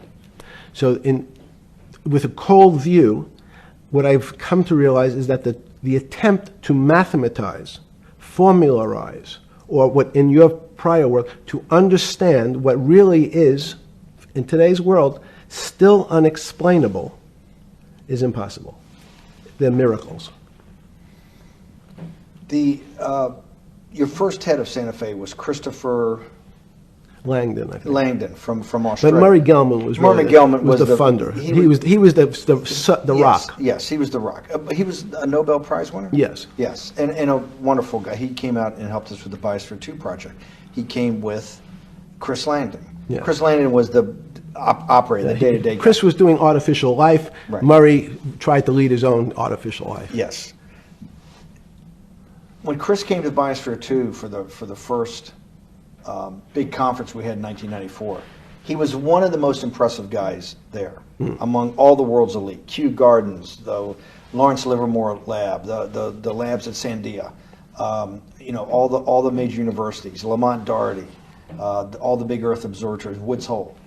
What set Langdon apart, I thought, and the reason I invited Santa Fe to be part of it, was Langdon actually made a presentation that everything, and he was making this to scientists, a lot of marine biologists, a lot of people that were just beginning, Wally Broker and people who were just beginning the study of climate change, at that time called global warming. That he made this compelling presentation that everything's really mathematics. Yes. It's all just back to math. And you have to, all these experiments you do, you're not, one of the reasons they're not considered by the high priest in physics as being real experiments is that they don't have a mathematical basis to it, and everything has a mathematical basis to it. Langdon seemed like a radical visionary. What happened to that concept? You go back 350 years. So you have Isaac Newton, you have Leibniz. From move forward, you have people like Heisenberg and Gödel, and what every one of those mathematicians and philosophers came to understand is that there's something with, there's numbers can describe certain things, approximate certain things. But in fact, trying to put measurements and numbers on other things that are really unexplainable is folly. It's, so 300 years ago, they said that unexplainable realm was God.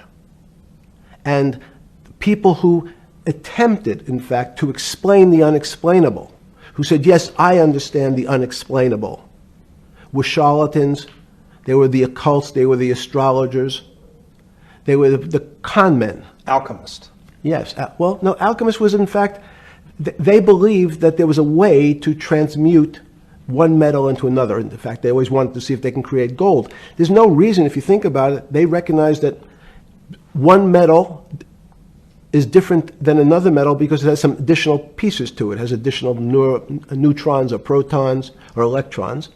So because they thought it was a machine, they believed it was a machine, if I can take 5 protons and add 5, that gives me 10, I should be able to get gold. Move everything around inside these systems, the molecules transmute one molecule into another, and if this molecule I've transmuted it into is gold, I'm a rich man. It's back to money. But there's something strange happens. Isaac Newton says, this is really weird. If I want to push a ball on the table, I have to touch it. Maybe I have to blow on it. But I actually have to push one side of the ball or the book to move that side. I'm pushing here, and obviously this thing is what appears to us humans to be solid, so it moves as one thing. But the only way to get something to move was to touch it or put a force against it. Okay, seems to make sense. Everybody has that experience. You know, I want to lift a glass, I lift it. If I want to push a ball, I push it. If I want to pull a ball, I pull it.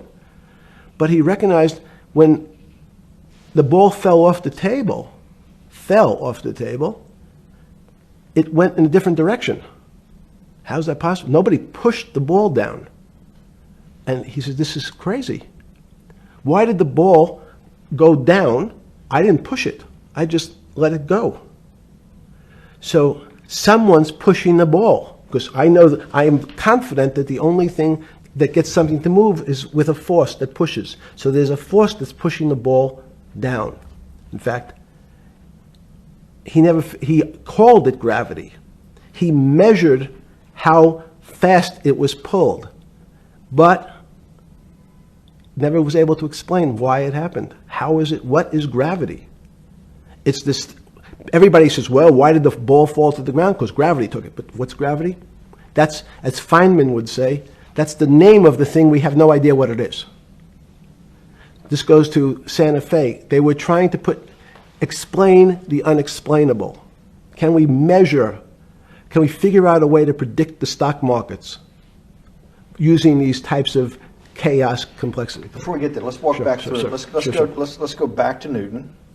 Sure. Pre-Newton and then Newton. What did Newton solve that for millennia up to Newton had not been solved? And then I want to go forward all the way to Santa Fe, what they were trying to solve. Let's start with just 2 or 3 of the basic guys, but let's go with Newton. What pre-Newton, it was what? And then why is Newton such a genius? In such a, in the, I think mathematically they told me one time, I've seen there's been 115 billion people roughly that have lived on the earth. And of that 115 billion, Newton. Are you sure that's a number? That sounds a lot, very high. We only have 7 now. I think in the history of the earth, I think I'll pull up the stat for you, but I think it's 115 billion people. They figure that probably is inflation. That's why you have lived on Earth. But he's one of the handful of the most important. What did he solve for? Why is he so important for how we live today? And then we want to go through Leibniz and the other 2 or 3 other major ones to get us to Santa Fe? Well, it's a long journey. This is the heart of what we're trying to do. Let me take a bit of a detour just Okay. a second. What if you went to high school and the last year in your high school, you took calculus? So Isaac Newton sort of invents calculus. Well, that sounds invents, mathematicians. To torture seniors in high school before they graduate. Yes, but obviously, no, yes, the answer is yes. Certain people could never do calculus. Why is that? Why is calculus why is that the dividing line between, to me, people who can handle that and can go on to do certain things, and people just hit the wall, even if they know math? It seems to me that that calculus is the thing that changes. It bridges. That's because it's about the theory of change and the theory of how things change. It's a great question, but in fact, what calculus does is it's somewhat philosophical. That's why mathematics is Newton wasn't a mathematician. He was called a geometer. That's what they used to call themselves. They understood geometry and numbers. But there's an old conundrum where it says during Pythagoras' days, Zeno's paradox it's called, where they said, well, if the wall is 2 feet away from me, and I take one step that's halfway to the wall, that'll be 1 foot away, and if I take another step that's half again, that'll be half a foot away, and then 1/4 of a foot, I could walk forever but never touch the wall. Doesn't sound realistic, doesn't make any sense in our real lives of the physical. But what Newton understood is many problems were like that. Many things approached the wall, or in calculus, approached the limit, but never really reached it. So he said, it's okay, you don't have to reach it. We can do lots of the mathematics as if it was so close, it was almost there. And we could do lots of mathematics almost being at the limit. And this is really important, Steve, for today. Because most of the science up until today was things that are starting to approach the limit. You were taught in high school that if you had 1 divided by 0, if you remember your high school algebra, you were told, what's the answer to that? Is there an answer to 1 divided by 0? No, if you were in high school, I'd say, stay away from it. It's the boogeyman. You could write it down as it's undefined. It's not able to be determined. There's a bunch of things. But in fact, 1 divided by 0 is a strange things happen. It's a world of the strange. And what I'll explain to you after is that when you get 1 divided by 0, you get into a world we don't know what happens. The answer is it's not explainable. We can call it things like undetermined. We can have a convention to say it's X, Y, or Z. But in real life, we don't know what happens when you are actually at the limit. So Newton thought the same concept is that the limits were God. You got close to God, but you can never be God. It had this sort of religious interpretation. Okay, I want to go back to Newton. Why is Newton such a big dividing line in mankind's history? What is it about Newton? What is it about what he's trying to solve? What did they not know beforehand? And because we live to a degree in a Newtonian universe, although I realized later subparticle atomic physics, but at least for a while it was Newtonian. So what's the dividing line? Why is he so important? Why is he an inflection point in mankind's movement from the swamp to the stars? It's a great question.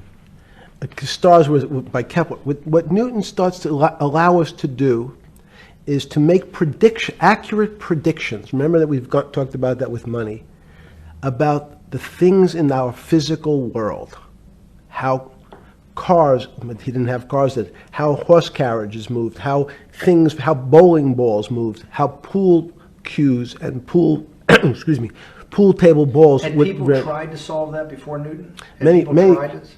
Heraclitus or Plotinus, Pythagoras, had these greats that we hear about, had they tried to solve the same problem? Not the same problem. They tried to again, what Pythagoras did, he starts to figure out this relationships in triangles. For example, everyone knows the a squared plus b squared is equal to c squared. That Pythagorean theorem, which is basically says these shapes in a triangle, each side of the triangle has a fixed relationship with the other two sides. That's strange. He knew, again, but it was all numbers. This was a system of things in the physical world, and Pythagoras says we can start putting numbers on things that help you predict how they will behave. You can add two triangles and make a square, some different shapes. They were looking at geometric forms. Newton says, well, I want to know how planets move. I want to know how things around me move. Can we find formulas? Can I find formulas that explain what I see in the physical world, how physical things interact and how they describe one another? Again, the fact that two things, two solid masses, for some very strange, unknown reason, unknown today, attract one another, no matter what they are. People have seen the experiment. You hang something, two little metal balls from a string, they move towards each other. In fact, they move towards each other was very specific. So when you drop the ball to the floor of this room, Newton says, in fact, the room came up a bit to meet the ball. The room moved. It's imperceptible. You can't really perceive that motion, but they attracted each other with certain ratios. So he started to be able to measure things in the physical world. And that was great advances. It also, now you wanted to move very quickly. Unfortunately, most people, especially in the 20th century, 19th century, said, well, like Newton, let's measure everything. Let's measure people's behavior. Let's measure their psychology. Let's measure their health. You go to we can have my blood test. Let's measure everything. We measure Wall Street. Their voting habits. Measure, measure, measure. Can we put a number on how much I care for my wife? Can I put a number on how I feel? And we tried, unfortunately, we try to mathematize the finer things in life, and then recognize that there's things that unfortunately just fall outside. Schrodinger wrote a very famous book about what is life. He was trying to figure out a way, can he describe the difference formulaically between things that are alive and things that are dead? The answer is no. The things that are alive in my world are miracles, not magic. Magic has a bad connotation, trying to hide things. You don't believe in the spirit or the soul? That's what animates people, is your spirit or your soul. No. Have you ever seen someone die? When they die, their spirit leaves. Their soul leaves, no question. So in There's fact, no question to you about no that. question. There's no question to you that there is some animating life force within us that leaves when you're dead. Yes, in fact, I refer to the soul. This obviously a certain the questions in the past, even Because during people would normally think you were soulless. So Thank you. But have you talk about you actually believe in it and have done some thinking about it is pretty shocking in its own right, isn't it? Well, again, mathematics, Leibniz thought. So Newton was at Cambridge, and he was the head of the math department, right? He's a professor, essentially. Yes. But Leibniz, was Leibniz a German professor? Yes. But what Leibniz said is the soul is so strange because God took chemicals, which is simply the material, like tables, and he somehow made this material able to have a thought. How strange is that? Not only does it have a soul, but some way it was put together that this material substance is able to think. So when you say to me, it's obvious to everyone that there's such a thing as a soul. Now, if you're part of the Charlatanville, you'll try to explain it to people. The soul I describe as the dark matter of the brain. Why is it dark matter? Because in high energy physics nowadays you hear terms of dark matter, dark energy. Again, terminology, complicated term. Why is it dark matter? Because we can't see it, that's all. What do you mean you can't see it? Well, somehow we see something moving towards this area of darkness. Something, I can see this thing. This appears to me to be empty. It's just black. But I see it being drawn this way. So I say, well, I know if this were matter, that would follow that equation. If this was solid, it would explain the way this particle moves. But I can't see anything here. So I'll just call it dark matter. And I'll say, I don't know what it is, but it behaves as if there was something there. The soul is obvious to everyone that there's something different between things that are alive and things that are not alive.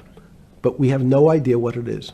It's currently unexplainable. I believe we need an entirely different system of analysis to try to figure out.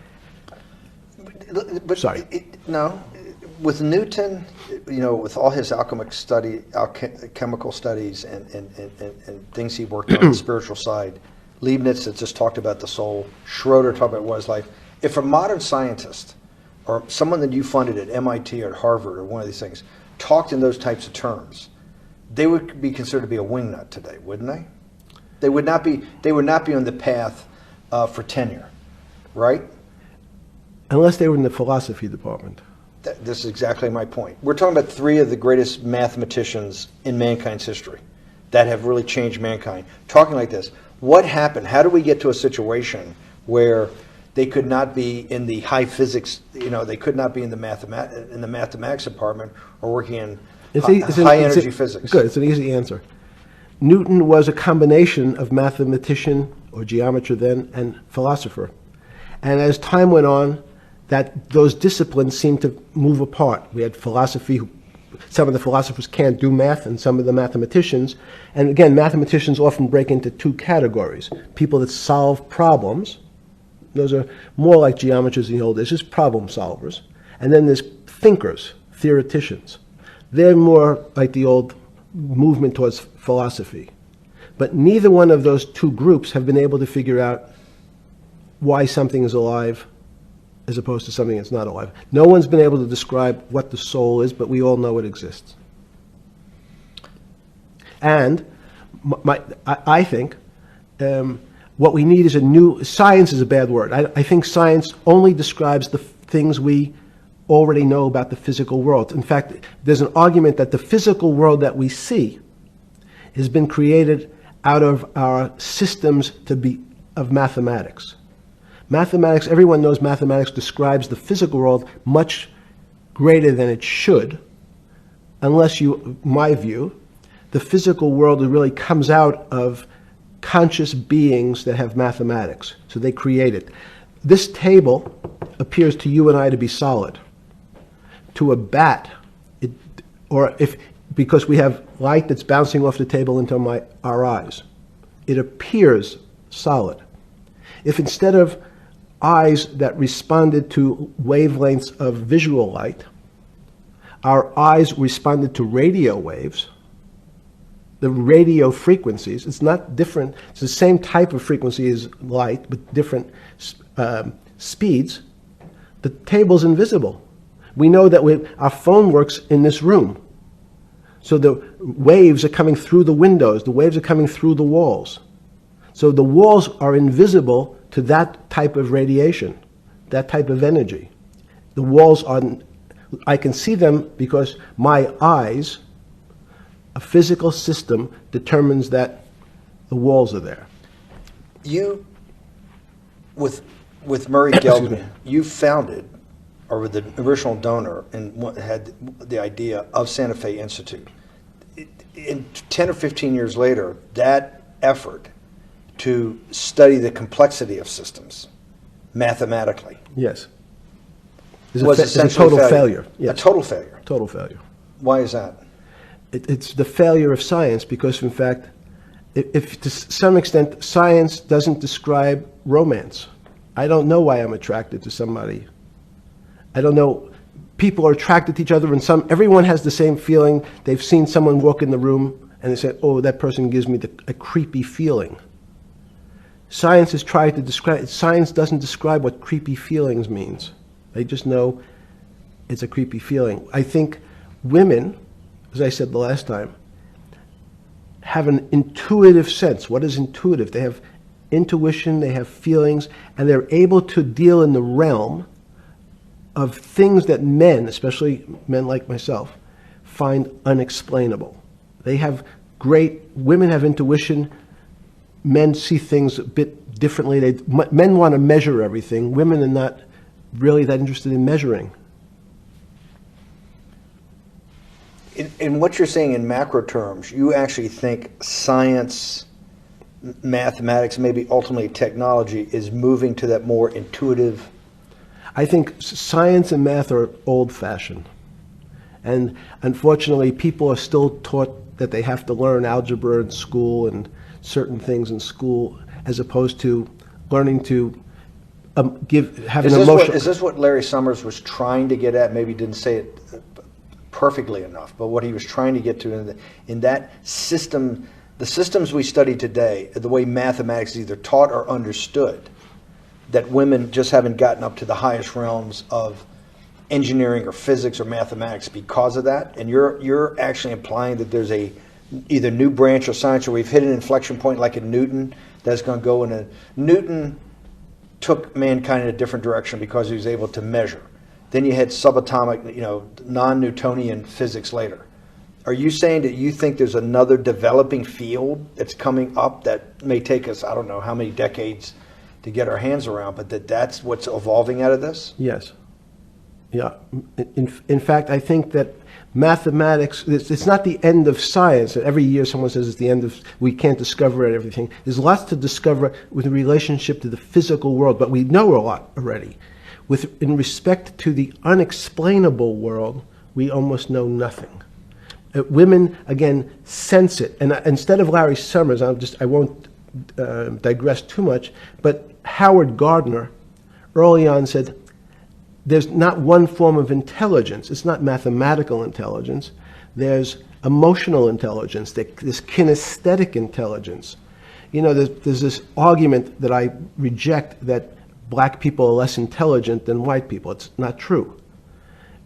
We know, for example, that if I was in the forest and I had to run from the lion or figure out a way not to be eaten, and my competition is a local African, I'm the one who's getting eaten because they have the intelligence to deal with their local environment. So it's just different. It's not better, it's not worse, but there's many differences amongst different types of people. And so people have different intelligences, and they excel in some intelligences usually and less so in others. When did it come to, because the world of high finance is a world of pure reason, or is it a lot of emotion and gut checks and on trading desk and central banks when these decisions get made? Is it that high church, like the high church of science of high energy physics, or is it as much emotion that comes in as much as the mathematics and the reason? It's a great question. I think if you talk to really experienced and successful traders and you ask them how they know what's going on, they can't give you an answer. They don't know. They feel it. They can feel the way the market's moving. They can feel the way the stock's moving. And that these are not very well-defined terms. It's difficult to put in mathematics terms, how did I feel it? You could look back and make guesses what I was seeing. But great traders feel it and then act on their feelings. That's the difference. Many people feel it but are afraid because they want a mathematical justification before they take that next step. When you first got on the trading desk at Bear Stearns in the late 70s or mid 70s, were you shocked by how little actual understanding of mathematics that the traders comprehended? Yeah, well, again, we had a Texas Instrument calculator. Most stockbrokers, especially before 1975, if they were good stockbrokers, could add. That's about it. They could multiply. If you could multiply, you were already in the top 15% of stockbrokers. Stockbrokers simply meant there's a story. When I went to the first person, I had no money. And I said, how much money do you make a year? And he said, $400,000. I said, impossible. I'm making $10,000. That's probably more than your family had made in his entire existence. Yes. And he makes it in a year. I said, what do you do?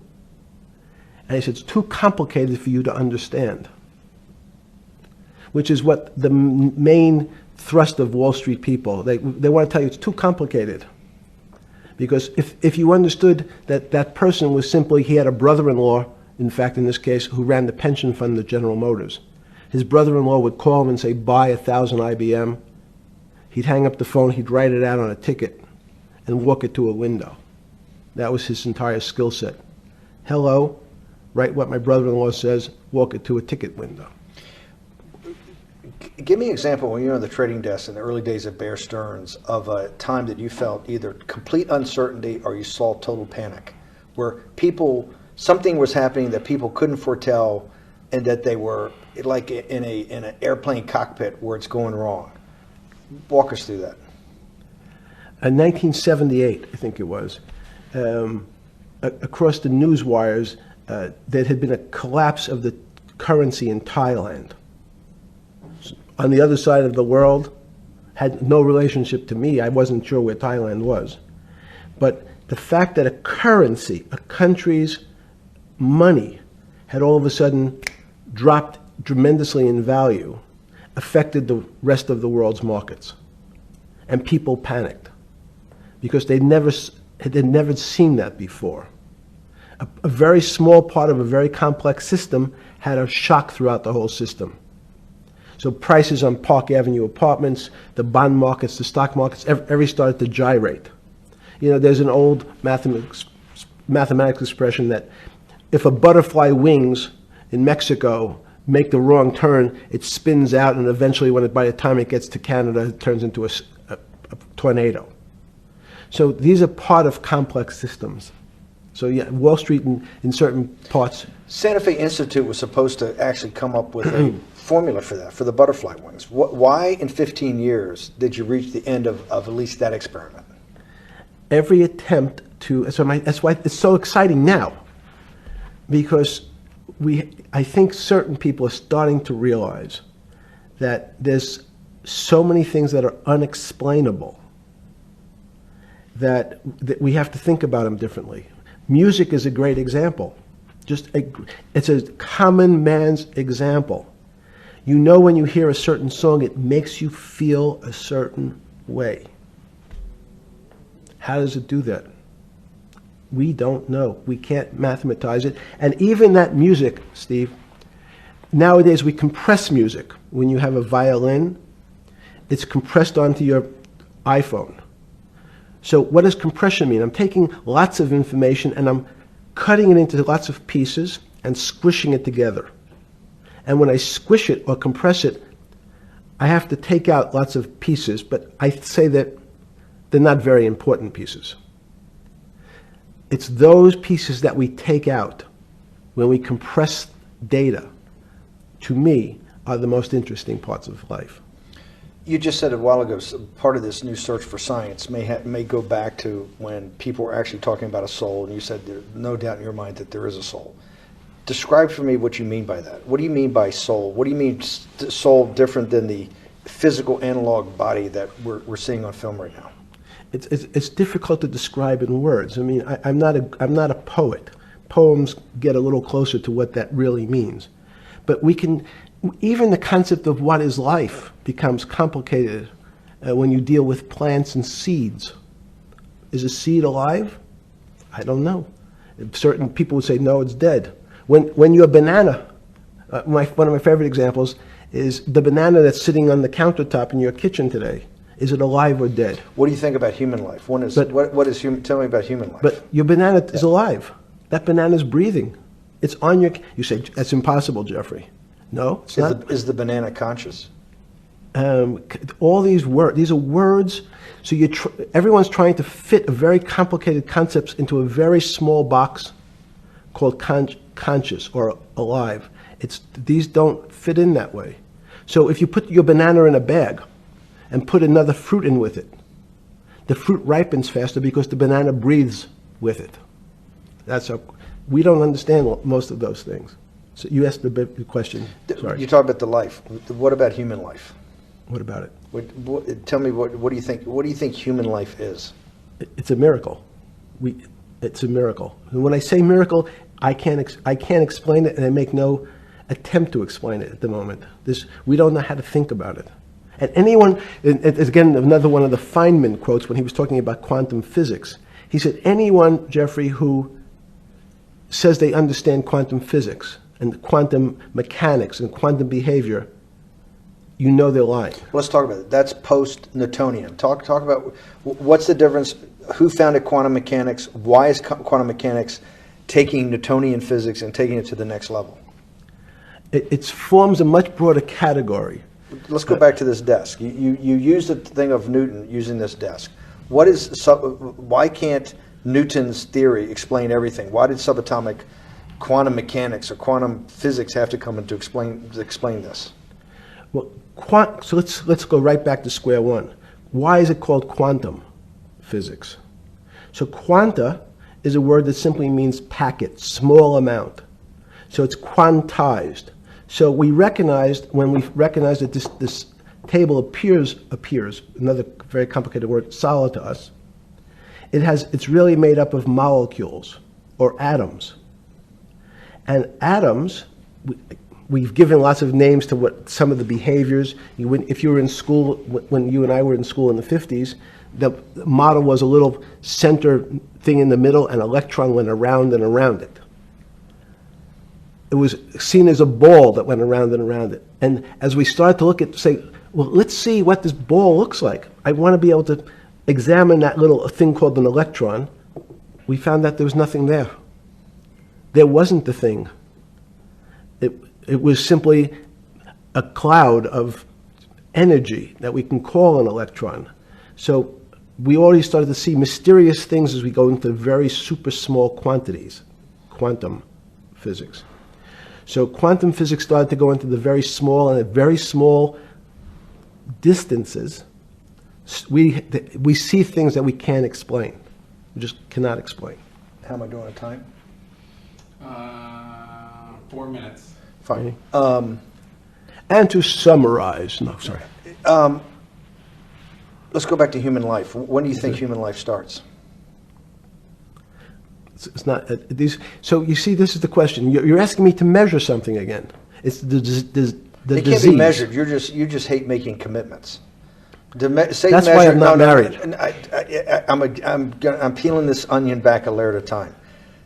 All your bullshit and happy target can't be measured like that. Is that to say measure it's a commitment. You don't even like a commitment when you answer a question. I don't. As they say in golf, commit to the shot. I don't know what it means to be measured. You do know what it means to be measured. You're one of the leading currency traders, hedge fund guys, or stock market financial wizards. You're in the high priesthood of high finance. You certainly know how to measure. That's why you're a billionaire. Any other answer besides that is total and complete bullshit, and you know it. I know very few things.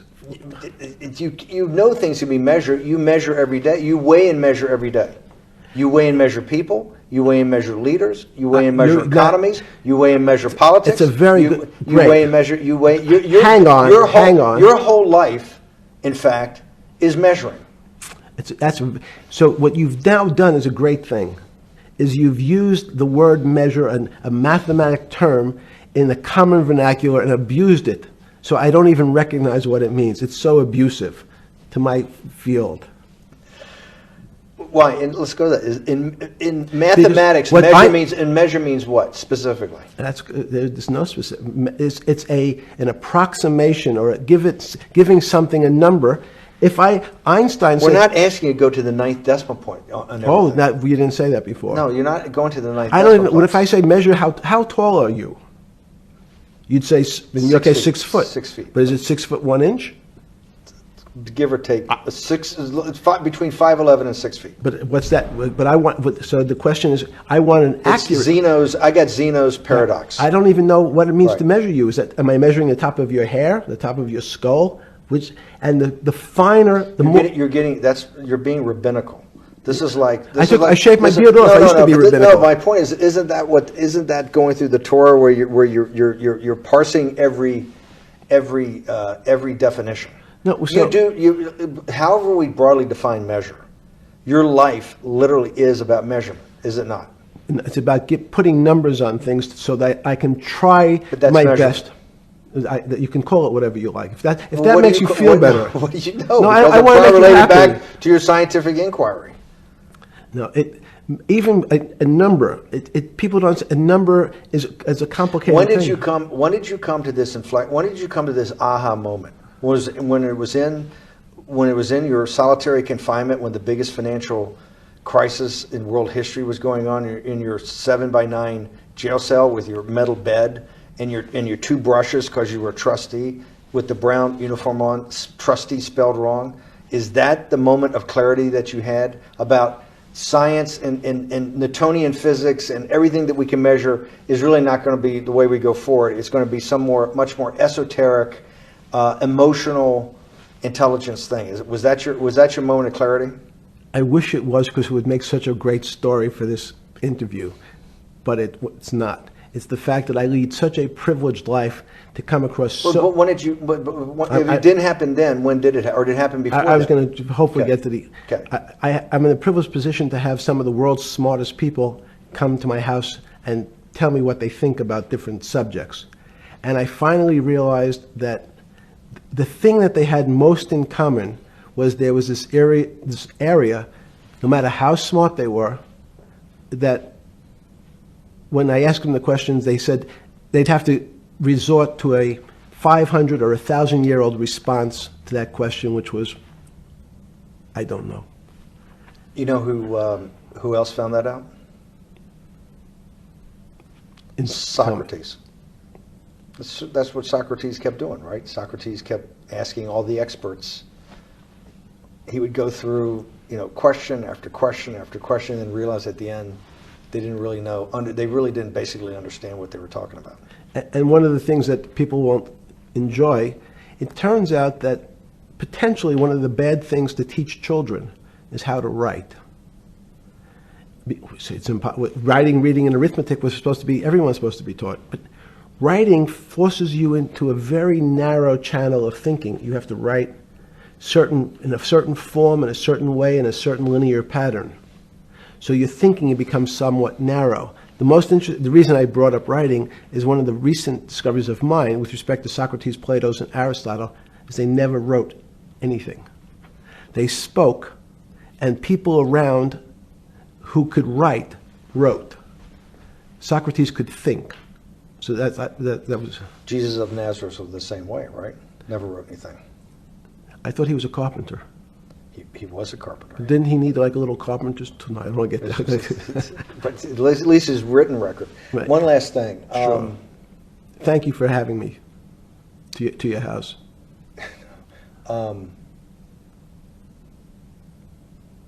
Vegetable juice. Let's go back. Look what vegetable juice does. When did that? The beginning of that. Was there any one aha moment in all these great thinkers? Did it happen before 2008? Was it after? That came up over, I know, many years, but when did you actually realize, hey, something new's got to be developed? Yeah, that's great. Is that because again, I'm privileged enough to have people around me who've given lots of philanthropic gifts to institutions of higher learning, and when I said the impact, how do you judge the impact of your giving? And we sat down and said, no really new ideas have come out. And I realized that, of course, it hasn't come out because we've been looking at using science and mathematics, and it's the wrong tool. It's obvious. Institutions that are set up and try to put forward knowledge and understanding and truth, should they take your money? Derek Bach at Harvard said, taking money for good causes is a good thing. So if Hitler took all the gold out of the teeth of the Jews and said, I want to give this to Heidelberg University to fund the Leibniz chairs so that I can study high energy physics, Derek Bach would say that was fine? Again, these questions are questions where good people on both sides, like your Charlottesville, could differ. I don't know the answer to So, this so question. tell us the two.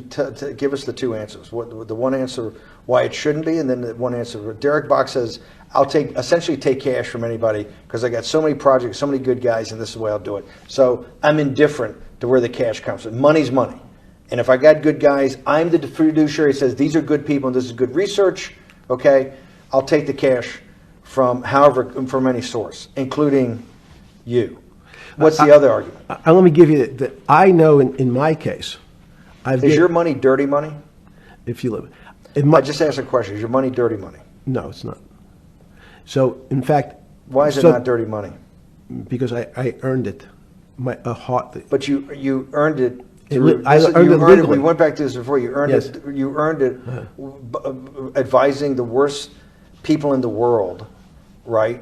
That do enormous bad things, and just to make more money.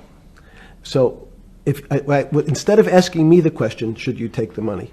Because I think it's a legitimate question. Do you think it's a legitimate question? Yes, no Why? question. Because I think about, ethics is always a complicated subject, but I can tell you that with the money I gave to help try to eradicate polio in Pakistan and India, instead of asking me whether that money should be given to these children for vaccines, I think you might want to ask their mothers who received the vaccine, who know their child now won't get polio, and ask them if Epstein should have helped these people. If we with walked their in, money. if we walked in, you're is a that a fair mathematician. question? You're a mathematician. If we walked into that clinic where they're giving that money out to these people that are in the most dire straits of poverty and sickness, and told them that the money was coming from class 3 sexual predator? Tier 1. Was tier 1's the highest and worst? No, I'm the lowest. You're yes. the lowest. Okay, tier 1, you're the lowest. But a criminal. Yes. That the money came from them. What percentage of people do you estimate? I understand you don't like probabilities. Do you estimate would say, "I don't care. I want the money for my children"? I would say everyone said, "I want the money for my children." Did they know where the money came from? I think if you told them, if I told them the devil, 100%. the devil himself. The devil himself said, "I'm going to exchange some dollars for your child's life." Do you think you're the devil himself? No, but I do have a good mirror. It's a serious question. Sorry. Do you think you're the devil himself? I don't know. Why would you say that? Because you have all the attributes. You're incredibly smart. You remember the devil is Was somebody the devil knows smart? The devil's brilliant. You read Milton's Paradise Lost. No, the devil scares me. Satan is at the number 1 or 2 archangel, and the reason he goes to hell and leads the rebellion is because he can't be the top guy. And his thing is, I'd rather reign in hell than serve in heaven. I saw that in a movie once called American Dharma. I don't remember who said it. Okay, we have to go. Okay, good. Okay. That was good.